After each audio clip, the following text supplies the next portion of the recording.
Jorge Folena chegando aqui para o Giro das 11, super bem-vindo. Eu estou aqui pensando, Folena, o seguinte, a privatização da água aí no Rio de Janeiro. A gente está aqui numa discussão sobre a privatização da Sabesp. Conta para a gente como é que foi aí o processo de privatização. Como é que é o nome da agência de água aí do Rio mesmo? Seja bem-vindo, querido. Bem-vindo, Conde. Boa tarde a todos que estão nos assistindo. Olha, antes de mais nada, quero mais uma vez te cumprimentar pelo seu aniversário, dia 1º de outubro, no domingo, aniversariante da semana. Já abriu a semana aí com o seu aniversário, alegrando todos nós. Conde, muita Obrigado, felicidade, meu querido. Muita felicidade mesmo. Sucesso sempre, amigo. Olha, Conde, eu acompanho esse processo de privatização da SEDAI do Rio desde 2008, eu particularmente tenho acompanhado como advogado, desde a época do Sérgio Cabral. Sérgio Cabral que deu uma força grande para a privatização da SEDAI. Na verdade, ele não tinha assim, um grande compromisso social. A água é fundamental, a SEDAI, no caso, como a Sabesp em São Paulo, as empresas que cuidam de saneamento como um todo, trabalham com algo essencial. E particularmente com relação à água, que é um dos itens do saneamento, a água é fundamental para a vida. É algo que eu entendo, Conde, que tem que ser controlado exclusivamente pelo Estado. Pelo Estado. Tá? Isso não pode estar na mão da iniciativa privada, porque é um princípio universal, inclusive está na Constituição brasileira, quer dizer, a água pertence a todos. Então, é um recurso natural que pertence a todos. Não existe ser que consiga sobreviver sem água. Então, a água tem que ser controlada, a meu juízo, pelo poder público. A iniciativa privada, ela, por sua característica essencial, ela tem como objetivo o lucro. O lucro. Então, são investidores, pessoas que querem utilizar aquela estrutura para ter lucro. E, com isso, vão cobrar tarifas elevadíssimas. E o que nós temos observado no processo, hoje, nos processos de privatização, no mundo inteiro, com essa política neoliberal, é a financiarização. Ou seja, fundos de investimento, bancos, que procuram controlar toda a atividade estatal, serviços prestados pelo Estado, eles que passam a controlar. E passando a controlar exatamente com o objetivo financeiro, sem nenhum comprometimento, como eu falei, com a população. Então, aqui no Rio de Janeiro, foi uma luta árdua, porém, Conde, nessa luta árdua, vem aquilo que eu procuro chamar a atenção. Eles vão criando um cenário. No Rio de Janeiro, eles sufocaram o Estado do Rio de Janeiro. Ocorreu um sufocamento no Rio de Janeiro. Tá? Independentemente de toda a política neoliberal que foi implantada nos anos 90 do século passado, com o processo de privatização, Fernando Henrique Cardoso, quando era presidente do Brasil, levou adiante, implementou isso com toda a força, inclusive o Fernando Henrique é o autor da lei, quando ele era senador, a lei de 1994, se eu não me engano, a lei que trata das concessões, que era exatamente a necessidade de ter um marco legislativo para fazer as privatizações, criar essas agências regulatórias que você perguntou. E aí vem a questão, Conde. O que nós observamos nesses mais de 20 anos é que as agências regulatórias, elas não são controladas pelo Estado, pelo poder público. Na verdade, quem controla as agências regulatórias é a iniciativa privada, é o mercado. Então, são agentes do mercado que estão atuando nessas autarquias. Então, não é uma preocupação... Da mesma maneira, desculpa te interromper, mas da mesma maneira que eles controlam também a Câmara, né? Os deputados. Exatamente. Né? Projetos praticamente são redigidos, aquele projeto lá de financiamento dos meios de comunicação com relação às Big Techs foi redigido pela Globo. Foi entregue lá e eles aprovam aquilo. Desculpa, só para... Exatamente, esse é o ponto. Inclusive, agora está debatendo no Senado, nesse momento, o debate da PEC do plasma. Mas eu queria continuar, Conde, com a questão da água. O que aconteceu no Rio de Janeiro, eles simplesmente sufocaram o Estado do Rio de Janeiro. E eu considero, perguntei uma vez aqui no Giro das 11, numa entrevista que você e a Denise Assis fizeram com o Pezão, o ex-governador Luiz Fernando Pezão. E eu até encaminhei a pergunta para você e você reproduziu para eles, literalmente, se ele teria sido pressionado exatamente né, pelo Temer, sob a ameaça daquela intervenção que foi feita na segurança pública do Rio de Janeiro, um dos pontos era fazer a intervenção, sufocar o Estado do Rio de Janeiro para que fosse vendida a SEDAI, para que se vendesse a SEDAI. E o Pezão, na resposta que ele deu, ele saiu de lado, né? Fugiu, não, privatização da SEDAI se deu depois, agora no governo do Cláudio Castro, e a SEDAI lá estão ampliando, né, a captação de água do Guandu. Então, Conde, na verdade, é um processo, como você tocou no ponto central.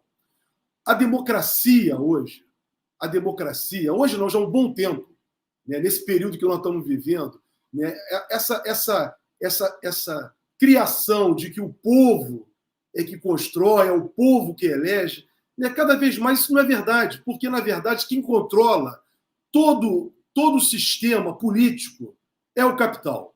E de uma forma cada vez mais voraz. Quando aparecem políticos vocacionados à defesa do país, da soberania e à defesa do seu povo, são eles presos. fazem lawfare. Fazem lawfare. Com Lula, com a Dilma, com a Cristina Kirchner, com o Rafael Correia, com diversos outros presidentes por países afora. Folena, eu fiquei impressionado ontem, já falei aqui, vou ser repetitivo, mas a cobertura da imprensa convencional, nomeando-se, né, Globo, Folha, Estadão, Band, CNN, com relação à greve em São Paulo, me deu uma vergonha, né? Me deu uma indignação, porque eles criminalizavam os grevistas o tempo todo, os grandes culpados pelas dificuldades do povo de São Paulo, né, que não estavam conseguindo pegar os seus transportes e tudo mais, e protegiam o governador Tarcísio, assim, de maneira assim comovente, né? Comovente. Eu fiquei chocado. Não entrevistaram o governador Tarcísio uma meia dúzia de vezes e nenhuma vez um sindicalista para falar pelo lado dos grevistas. Quer dizer, como é que é isso, Folena? Eu fiquei... Conde, nenhuma novidade. Nós já falamos sobre isso aqui contigo. A mídia empresarial conservadora, ela fez o papel dela. Nós não podemos nos iludir. Já tivemos oportunidade de discutir isso com você aqui. O papel dessa imprensa, né, é exatamente defender os interesses do capital, dos financistas. Então, eles não têm vergonha nenhuma, Conde. Fazem de forma descarada. Então, como defenderam ontem, né, o movimento dos trabalhadores não era um movimento corporativista. Ao contrário, não estavam ali fazendo reivindicação para aumento salarial. Eles estavam defendendo os interesses da sociedade como um todo. Tanto os metroviários, né, os maquinistas aí da Companhia de Trens de São Paulo, como os trabalhadores da Sabesp.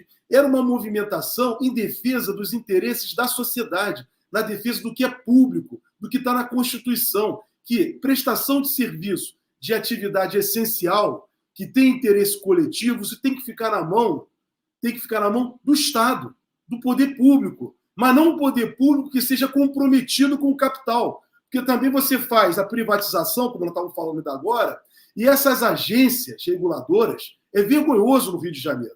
A agência reguladora não fiscaliza. A tarifa de metrô do Rio de Janeiro é a mais alta do país. As barcas que foram privatizadas, que faz a ligação essencial entre as duas maiores cidades do Rio de Janeiro, regiões que é o centro do Rio e Niterói, né? A tarifa da barca, Conde, é impraticável.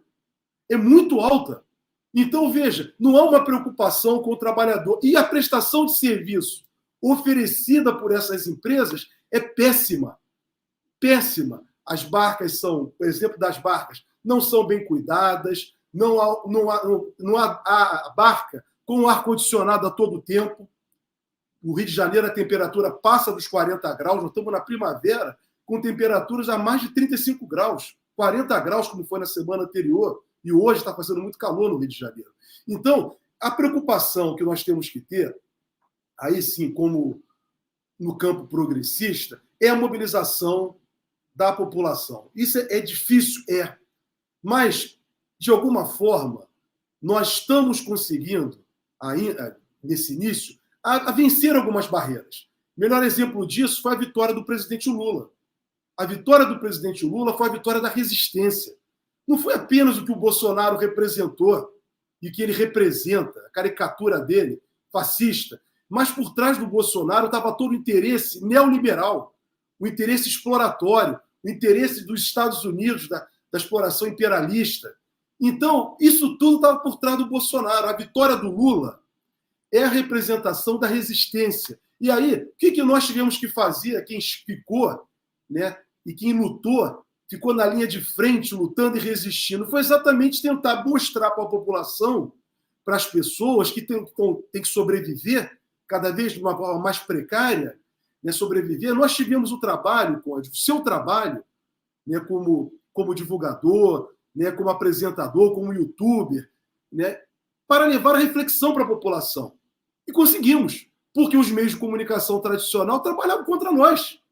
Trabalha contra um projeto que seja um projeto progressista, um projeto democrático, um projeto que tenha, né, a preocupação no ser humano, e não puramente no capital.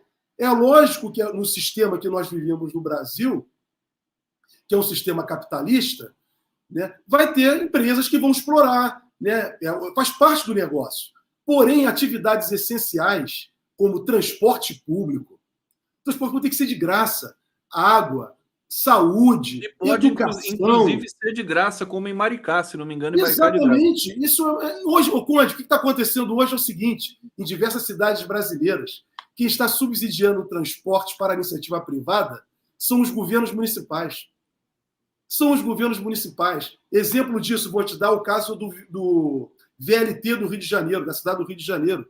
A prefeitura foi privatizado, o sistema, a prefeitura construiu, veja só, com recurso estatal, com recurso da prefeitura, da população do Rio de Janeiro, construiu o sistema de transporte por VLT, de bonde.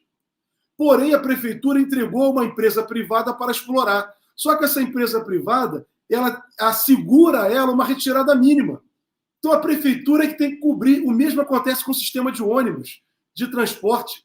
Então, na verdade, está saindo dinheiro da população para subsidiar esses empresários. Então, esse tipo de concessão ele é muito fácil.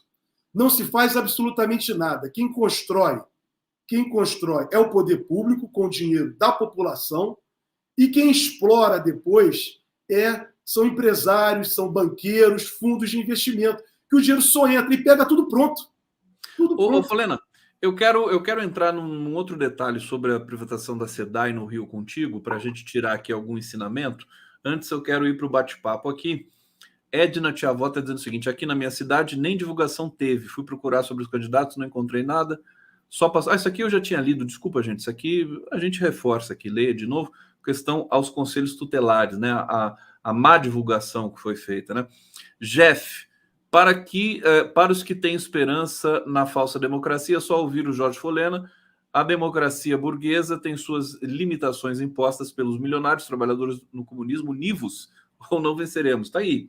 Verlene Tavares, FHC foi eleito para privatizar as riquezas nacionais que pertencem ao povo, e diga-se de passagem, ele privatizou, né? Eu me lembro da Vale do Rio Doce, né, sendo entregue por míseros 3 bilhões e 100 milhões, dinheiro ainda que foi financiado pelo BNDES.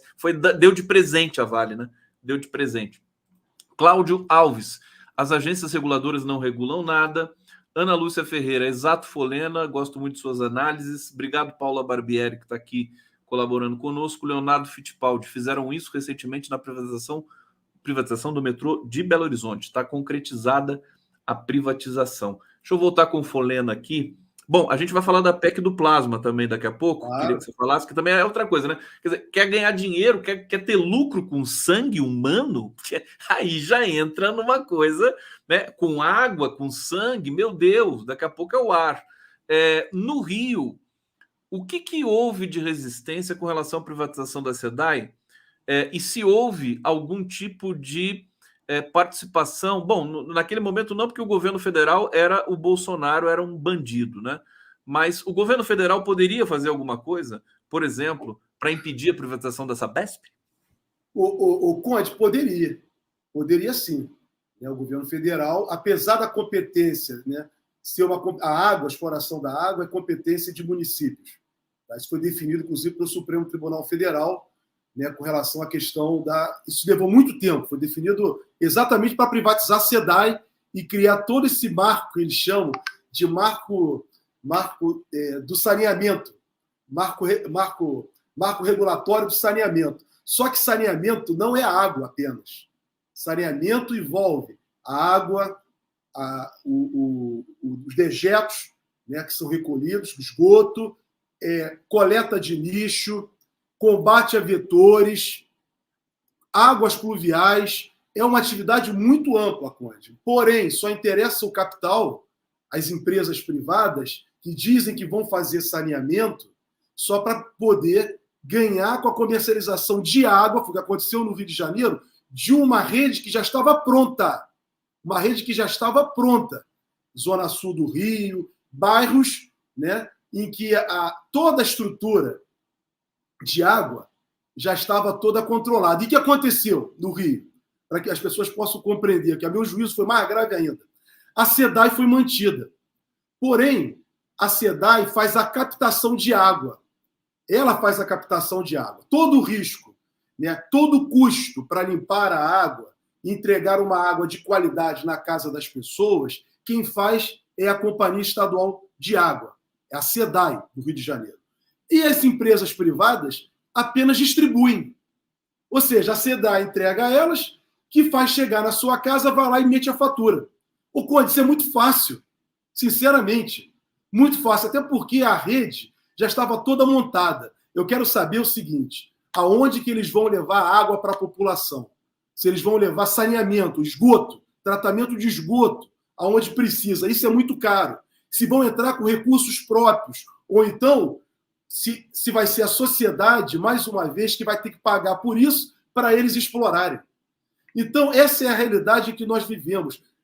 A privatização da SEDAI no Rio de Janeiro foi uma pressão do governo federal, promovida por Michel Temer e por Paulo Guedes e Bolsonaro. E digo mais, Conde, vou lembrar na época do Pezão.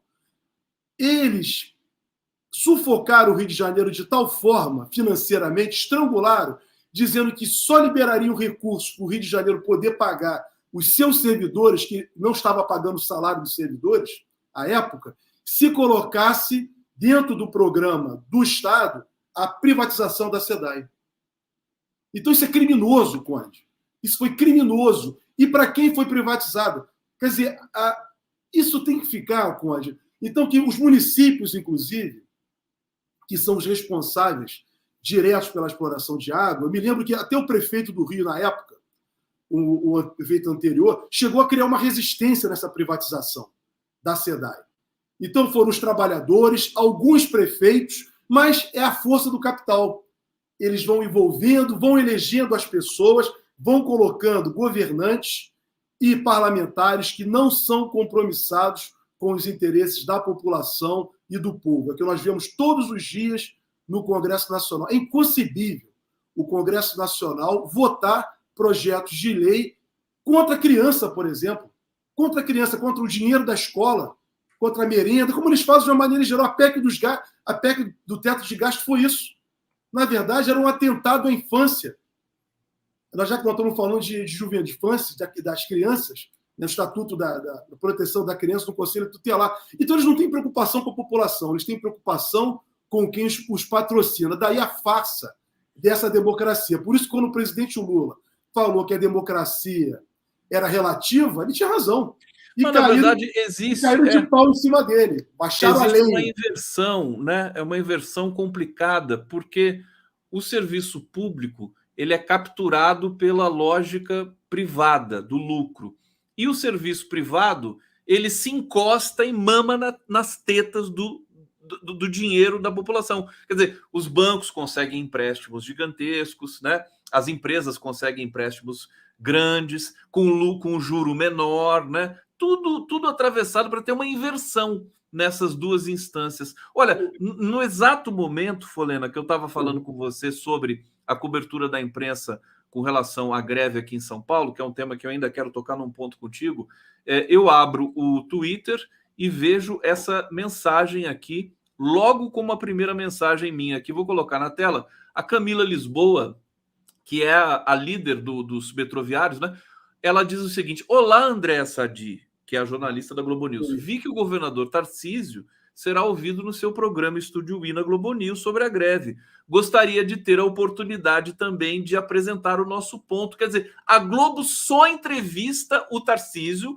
Ontem ela entrevistou o Tarcísio e hoje vai entrevistar o Tarcísio de novo. E a Camila Lisboa, ela tem que pedir publicamente por e-mail para encarecidamente falar: queria ter a mesma oportunidade, né, de poder falar do seu programa. O Conde, eu li esse Twitter da Camila ontem. Eu li na hora que ela... Por acaso eu acabei lendo, na hora. E perfeito esse Twitter dela que você colocou, e a sua fala também anterior, e tudo que nós estamos comentando aqui, para que as pessoas tenham bastante clareza, Conde. Nós estamos falando que querem esconder isso também. Essa questão do identitarismo acaba escondendo isso. Conde, isso é uma brutal luta de classes. Nós estamos atravessando uma luta de classes brutal. Isso é demonstração da concentração quase absoluta de capital. É o que faz prevalecer um grupo cada vez menor de pessoas muito, muito ricas. Menos de 1%. E do outro lado estamos todos nós. Ou seja, nós estamos falando com a luta de classe sem a superação. E aí eu peço licença e peço desculpas para quem está nos ouvindo para falar isso, Conde. Sem a superação desse quadro, dessa classe dominante que nos impõe a esse estado de empobrecimento e de exploração, não tem saída. Nós vamos caminhar para a barbárie. O neoliberalismo, ele leva os povos do mundo, conduz os povos do mundo à barbárie, à destruição. Eles estão destruindo com tudo. Isso não resistirá, Conde. Não resistirá. Podem continuar acumulando capital, mas não tem saída. Não tem saída. Quando alguns povos do mundo, hoje, começam a nos encaminhar uma proposta de parceria, de solidariedade, de cooperação, vamos todos crescermos juntos, é obviamente que a Globo News, os jornais tradicionais vão cair de pau, porque o interesse deles não é representar os interesses dos explorados, dos oprimidos do mundo, que somos todos nós. E nós temos que compreender também isso aí muito claramente. O seu público aqui, o nosso público é um público qualificado. Mas isso tem que chegar para as pessoas, para os trabalhadores, para as pessoas mais humildes. Compreender que todos nós somos explorados, todos nós estamos na mesma situação, estamos na mesma condição. Você pode ter um pouquinho de situação um pouco mais salubre, mas a nossa situação é igual de todos. De todos. Nós não fazemos parte desse 1%. Por isso que eles estão abusando de todos nós. E estão massacrando, tentando massacrar, por exemplo, agora, com dificultar o governo do presidente Lula. Porque não tem saída. Não tem saída. Ou nós enfrentamos, ou então é o que vai acontecer isso. Golpes, destruição e roubos. O que eles fazem é roubar a população como um todo. Jorge Folena, aqui no Giro das 11, comentários... Desculpa, tá, Conde, eu me peço desculpa a quem está nos assistindo, porque a sua colocação, né, o que aconteceu em São Paulo ontem, a luta dos sindicalistas, dos trabalhadores, é a revelação que há resistência. E que nós não estamos perdendo. E nós vamos superar esse quadro. Em algum momento. Se a gente continuar com pessoas como a Camila Lisboa, né, que é a presidente do Sindicato dos Metroviários, a gente vai conseguir sair dessa, né? Bom, Analice de Cássia Simões, elite vai demorar o Lula. Acho que ela está falando demonizar o Lula. Vai vendo muita pressão. Olha, eu estava aqui, comentário aqui solto para você, Folena. Depois de tudo que o Lula passou, né? Não só a fome da infância, a prisão na ditadura, a fundação, né? A porrada da polícia, as 3 eleições que ele perdeu para presidente, né? Todos os dramas pessoais dele. Não só por isso, mas depois de ser presidente da República, ser perseguido, preso, tudo mais. Falei, depois de tudo isso, quer dizer, as elites brasileiras vão, né? Ele se torna diferente, né? Não vai ser perseguido como antes. Lê do engano, né? Vão perseguir o Lula de novo, meu querido Folena. Tá aqui a Annalise dizendo, me chamou a atenção para isso. Vão demonizar o Lula Sim. de novo. Tá pronto. Sim. O script está prontinho ali. Sim. Você já vai comentar isso. Eliette ali, André Siciliano, então presidente da Alerj, votou a favor da privatização da SEDAI. Edson Antunes, doamos sangue e os médicos se enriquecem com ele. Vamos falar também da PEC do plasma, mas comenta essa questão do Lula que eu te falei, meu querido Folena. E assim, uma pergunta, né, técnica, teórica, com relação ao que houve ontem aqui em São Paulo. Greve afinal, constitucional ou não constitucional? É um direito ou não é um direito? Perfeito. Conde, primeiro com relação ao presidente Lula. Nós já comentamos também sobre isso aqui contigo, né? A classe dominante brasileira, ela engole o presidente Lula. Jamais vai aceitar o Lula. Porque o Lula é exatamente a representação do povo brasileiro explorado. Do povo brasileiro, desde as suas origens históricas, dos povos indígenas que foram massacrados, dos negros que vieram para cá ser escravizados e dos trabalhadores que são explorados no país. Essa é a caricatura do Lula. Que não é a caricatura, é a feição do Lula. Peço desculpas. A feição do presidente Lula. O presidente Lula representa todos aqueles nordestinos que migraram para o Sudeste a partir dos anos 50, 60 e 70 para levar o desenvolvimento das grandes cidades, como São Paulo, Rio de Janeiro, Belo Horizonte, que construiu tudo isso. Fizeram as grandes construções de metrô, Ponte Rio-Niterói. Então, esses trabalhadores que são explorados, é o que o presidente Lula representa. E ele coloca isso com muita clareza. Então, ele jamais vai ser aceito, Conde. Como eu também tenho a convicção, cada dia que passa, diante da maturidade, né, que nós também não vamos ser aceitos. Porque nós escolhemos um lado na história. Nós escolhemos o lado, Conde, nós estamos no lado certo, que é defender até quem não nos compreende. Defender o direito à água, defender o direito à saúde, à educação. Vai ter pessoas que nós defendemos que não nos compreenderão, infelizmente. Mas nós estamos lutando por eles. Então, o presidente Lula será o tempo inteiro, ele é respeitado diante da sua liderança, da sua capacidade. Ele é respeitado. Diante da vitória, né? Não conseguiram, né? O presidente Lula é o grande líder desse país. Ele, de fato, conseguiu superar todos os outros, né, que vieram antes dele. Ele, de fato, ele chegou no ponto maior. Com seus acertos, com seus desacertos. Mas nós temos um homem na liderança do país, da presidência da República, que tem compromisso com o seu país e com sua gente. O Lula não vai vender o país. O Lula não vai entregar seu povo. Isso que nós esperamos dele e ele tem assim se posicionado, sabendo das dificuldades que tem. E ele, na política, tenta. O presidente Lula, inegavelmente, é um político que gosta, né, de dialogar. Ele faz a política tradicional. Ele não vai para a política do enfrentamento, né, direto. Mas ele faz o seu enfrentamento dentro das instituições. É uma forma de fazer política, mas ele é um homem comprometido com o país e com a transformação do seu povo. Ou não, Conde? Desculpa. Quem sabe o Lula não esteja nos ouvindo agora nessa sua recuperação entre uma videoconferência e outra, né? Ele coloca ali no 247 na TVT para acompanhar o nosso debate aqui. Ô Lula, bem-vindo, Lula. Pode fazer comentário aqui também com a gente. Pede para a Janja fazer aqui para a gente. Ô Folena, sobre greve. A questão da greve que você falou. Isso, é isso que eu ia pedir para você. Fala da greve.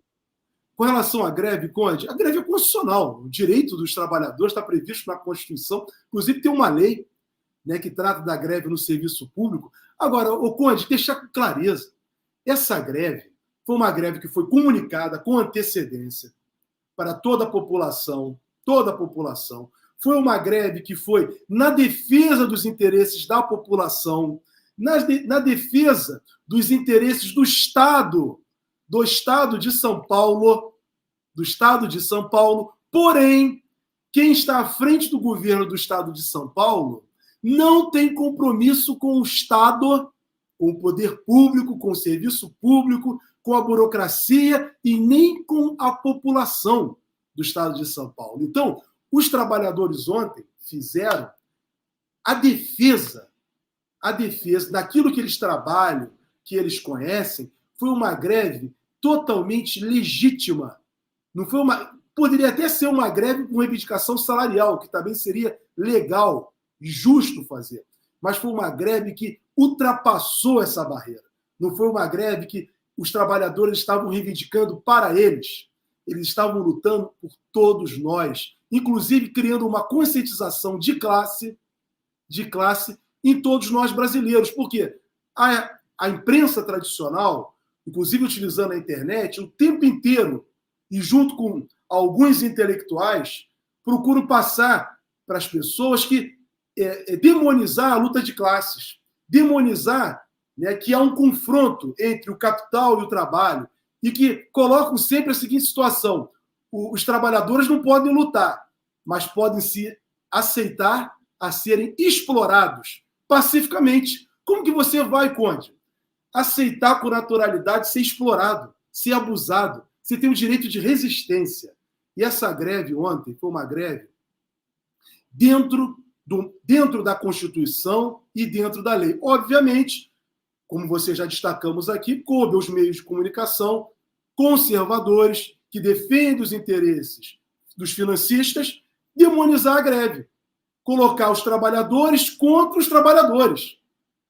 Mas os trabalhadores estavam ali para resistir e criar uma cultura de reflexão, pensamento e luta por parte de todos nós. Por isso que eu considero, Conde, não vi nenhuma ilegalidade. É uma greve que tem base na Constituição e na lei, porque ela foi avisada com bastante antecedência. E foi só um dia, né? Foi só um dia. Ninguém deixou de ficar mais pobre ou mais rico por causa de uma paralisação do dia de ontem. Com todo respeito aos que tiveram dificuldades durante o dia de ontem. Mas, dentro de um processo de luta histórica, é necessário essas movimentações. Mesmo sabendo que algumas pessoas passaram algumas dificuldades. Mas isso faz parte, porque lá na frente nós vamos encontrar o resultado dificuldades, assim, com todo respeito às pessoas que tiveram problema, não chegaram no trabalho e tudo mais, mas ontem foi um dia até com uma certa tranquilidade. A gente via pelas imagens, não teve violência, não teve nenhum, né? O sindicato chegou a sugerir catraca livre para os empresários, para o governador, para a prefeitura, mas eles não aceitaram, né? Quer dizer, a culpa ontem de quem sofreu tem que cobrar o governador Tarcísio, não os sindicatos. Deixa eu trazer comentário aqui, o César Rodrigues dos Santos. É muito fácil quebrar essa narrativa de eficiência das privatizações dita pelo carioca Tarcísio. O metrô privatizado no Rio custa R$ 6,50 e a concessionária dá o migué de ter 2 linhas num único trilho. Dá o migué, quer dizer, faz a sabotagem, quer dizer, a malandragem, né? De ter 2 linhas num único trilho. A Natácia Souza está dizendo aqui: Folena, qual é o seu Instagram? Quero segui-lo. Preciso ter mais informações precisas. Você é mestre em informações. Eu vou colocar o Twitter do Folena aqui para vocês. E aí, a partir do Twitter, vocês seguem o Folena no Instagram. Qual que é o seu Instagram, Folena? @Jorge Folena. É @Jorge Folena. Não precisa nem escrever. Aqui é facinho de achar. O Twitter é o contrário. O Twitter é Folena Jorge. Você acha facilmente. Olha, a gente está chegando aqui no final do programa, não sei se vai dar o tempo de ler. Eu recebi uma mensagem aqui muito bonita, muito forte, do meu querido amigo Kiko Albuquerque. Ele diz assim: fui diretor durante 15 anos de uma associação de classe, a ASC-PEDERJ, dos servidores da Proderj, durante os governos Marcelo Alencar, Garotinho, Rosinha, Sérgio Cabral. Com a eleição de Lula, os sindicatos foram perdendo seus dirigentes, as cabeças mais politizadas, que foram ocupar cargos do novo governo. Percebo hoje que falta essa mobilização para colocar o povo das ruas. E é o que os políticos mais temem. A extrema-direita se movimenta e já percebeu que pode começar a fazer barulho novamente. Aqui em Niterói, ele diz: cidade que o Lula teve maior votação em toda a região metropolitana, no dia 1º de outubro, votação no Conselho Tutelar, algumas localidades tiveram problemas com a extrema-direita tumultuando esses locais. Obrigado, Kiko Albuquerque, muito carinho por você, pelo seu trabalho, pela sua ligação com a cultura de Niterói e do Rio de Janeiro. E eu acho que, assim, um comentário rápido para a gente terminar, Folena, porque a gente está com o tempo aqui quase esgotado. De fato, né, a esquerda chega ao poder, as grandes cabeças vão para o governo e saem dos lugares, né, que podem capilarizar melhor a ação de um debate público e de movimentação social, né? Daí a necessidade de estarmos trabalhando novos quadros para renovar, né, para preencher e ocupar os espaços. Mas essa da fala do Kiko é muito importante também destacar, Conde, né, que está dentro desse processo neoliberal também destruir os sindicatos. O melhor exemplo disso foi a proposta do Temer na reforma trabalhista de acabar com a contribuição sindical. Então, daí a necessidade de nós, né, termos os sindicatos, estarmos filiados aos sindicatos. Os trabalhadores têm que criar essa cultura, tem que ter um respeito também ao sindicato que negocia. Daí a contribuição assistencial ser fundamental. O trabalhador se beneficia da negociação que o sindicato faz, mas não quer pagar a contribuição assistencial. Então, Conde, isso nós temos, né, um compromisso como sociedade, como trabalhadores, de ter sindicatos fortes, porque é um sindicato fortalecido que vai fazer exatamente a nossa representação e as lutas junto à mobilização da classe trabalhadora. Então, fica também esse recado, Conde, agora, porque o Congresso brasileiro já quer acabar com a contribuição assistencial que foi aprovada pelo Supremo Tribunal Federal. Então, o tempo inteiro, né, esse enfrentamento. Eu até gostaria de uma outra oportunidade, nós podemos discutir as causas desse enfrentamento do Congresso brasileiro com o Supremo Tribunal Federal. Semana que vem está marcado. Vamos falar sobre isso aqui, quando você chegar aqui. Gente, quero agradecer vocês aqui pelo carinho, pela presença, pela qualidade dos comentários. Tamo junto, tá? Encerrando esse Giro das 11 de hoje. Amanhã estaremos de volta mais uma vez às 11 da manhã. Folena, super abraço para você. Bom trabalho aí no Rio de Janeiro. E a gente retorna amanhã. Valeu, gente. Valeu, Folena.